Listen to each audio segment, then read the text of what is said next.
ခရီးပန်းလေးတွေ့တော့ငိုမင်းလာကိုသူတို့ကမနာလို့အကျွေးပန်းလေးတွေ့တော့ငို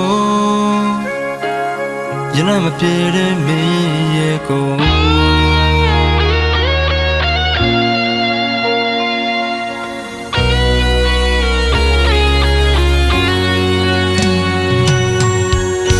ရေပန်းလေးတွေ့တော့ငို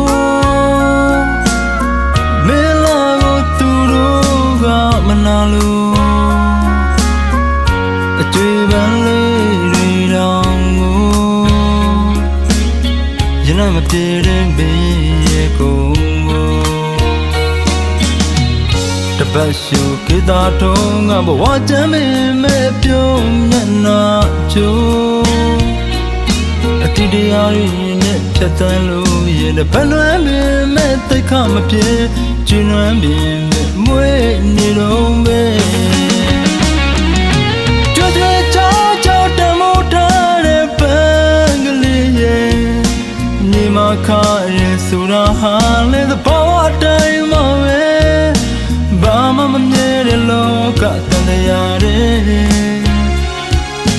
ချူစင်ရိုးသားအေးချမ်းလုံးနဲ့စိတ်ထားလေးတွေကပဲဟောင်းနေပေမဲ့ကောင်းနေစေအဖို့မပြတ်နိုင်တဲ့တန်မိုးတစ်ခုပဲ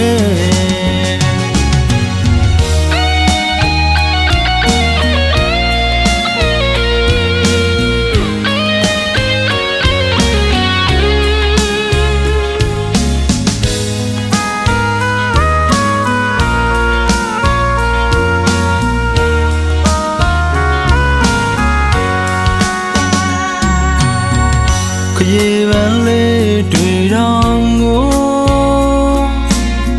မင်းလာကိုသူတို့ကမနာလို့အကျွေးပန်းလေးတွေ့တော့ငိုရင်လည်းမပြေတဲ့မင်းရဲ့ကိုတပတ်ရှုကေတာထုံးကဘဝချမ်းမင်းမဲ့ပြုံးမျက်နှာချိုးအတီတရားရင်းနဲ့ဖြတ်တန်းလို့ရင်ဘယ်လွမ်းပင်မဲ့တိတ်ခမပြေကျဉ်းလွမ်းပင်မဲ့မွေးနေတော့ပဲကြွတဲ့ချောင်းချောင်းတမိုးထားတဲ့ပန်းကလေးရဲ့ညီမခရဲဆိုတာဟာလေသဘောအတိုင်းမပဲဘာမှမမြဲတဲ့လောကတန်တရားတဲ့ချူစင်ရိုးသားအေးချမ်းလုံးနဲ့စိတ်ထားလေးတွေကပဲဟောင်းနေပေမဲ့ကောင်းနေစေအဖို့မပြတ်နိုင်တဲ့တန်ဖိုး